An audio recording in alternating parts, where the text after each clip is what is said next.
Le voici, il se lève. Aux acclamations de la foule, il s'avance vers les microphones. Monsieur Valdiodio-Ndia, et je le rappelle, ministre de l'Intérieur et de l'Information. Le peuple d'Afrique, comme celui de France, vit en effet des heures qu'il fait décisives et s'interroge sur le choix qu'il est appelé à faire. Dans un mois, le suffrage populaire, par la signification que vous avez voulu donner à sa réponse outre-mer, déterminera l'avenir des rapports franco-africains. Il ne peut donc y avoir aucune hésitation. La politique du Sénégal, clairement définie, s'est fixé 3 objectifs qui sont dans l'ordre où elle veut les atteindre. L'indépendance,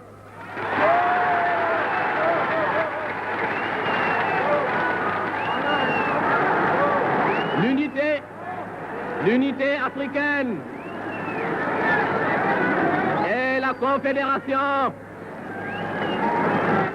Nous disons indépendance d'abord.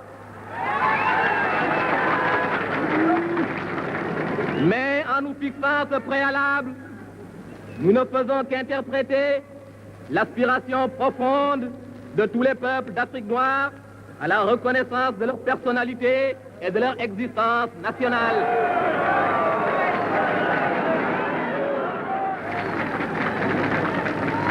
L'indépendance est un préalable. Elle n'est pas une fin en soi. Elle n'est pas un idéal en elle-même, mais pour ce qu'elle rend possible. Elle ne véhicule pas une volonté de sécession. Elle ne recèle aucune intention d'isolement ni de repliement sur soi. Nous disons indépendance et nous disons ensuite unité africaine.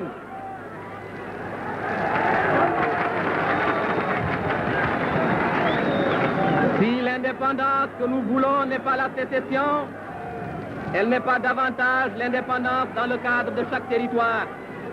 La rupture de toutes les solidarités fédérales existantes, le repliement à l'intérieur de frontières dont nous n'avons jamais cessé de dénoncer le caractère artificiel. Enfin, au-delà de l'indépendance et de l'unité, le gouvernement du Sénégal, avec le Congrès de Cotonou, propose la négociation avec la France d'une confédération multinationale de peuples libres et égaux. Cette solution nous apparaît comme la seule réaliste et la seule durable, parce qu'elle est la seule qui tienne compte à la fois du sentiment national des masses africaines, de leur aspiration à l'unité et de leur volonté d'entrer dans le monde moderne au sein d'un ensemble plus vaste encore.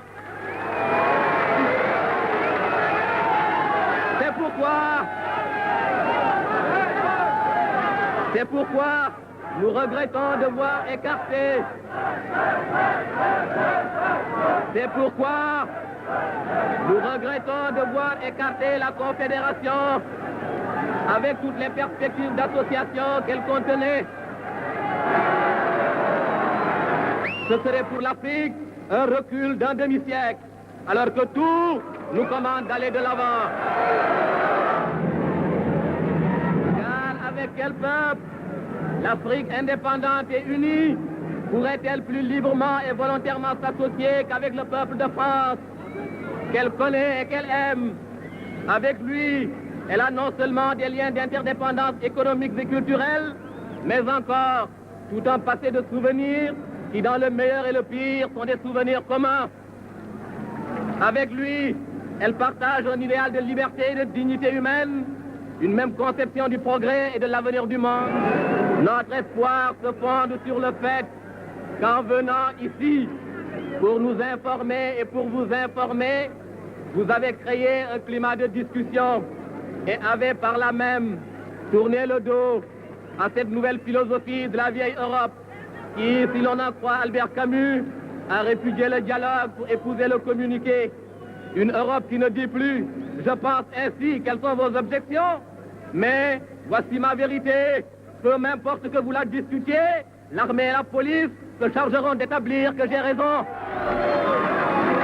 À cet égard aussi, le choix qui nous est proposé n'est donc pas pleinement libre et notre réponse n'aura pas pleinement le sens que vous en attendez. Ou bien nous voterons selon nos seules convictions, au risque de retarder la réalisation de l'unité africaine, ou bien nous définirons avec les autres territoires de la Fédération une position commune faite de compromis tactiques et qui laissera dans l'ombre, sans les supprimer, les véritables problèmes